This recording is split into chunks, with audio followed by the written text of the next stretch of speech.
Well, as you can see, it was a pretty dusty and dry potato harvest this year, 2021. Paul, who was running the potato digger, had to be pretty sure that the machine was doing what it was supposed to be doing, because most of the time he couldn't see what it was doing.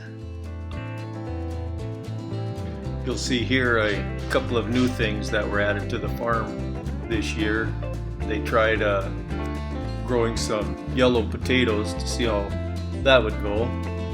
And then in the top right hand corner of the picture there, you see a potato windrower that would dig 4 rows and put them in front of the main digger, so he could dig 8 rows, sometimes 12 rows if the windrower got to go up and back again. The yellow potatoes actually yielded better than the red potatoes, but I like the smell of the red potatoes better.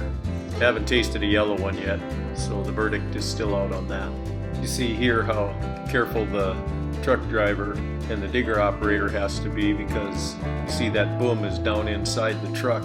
So it's pretty critical that everyone's paying attention to what's going on.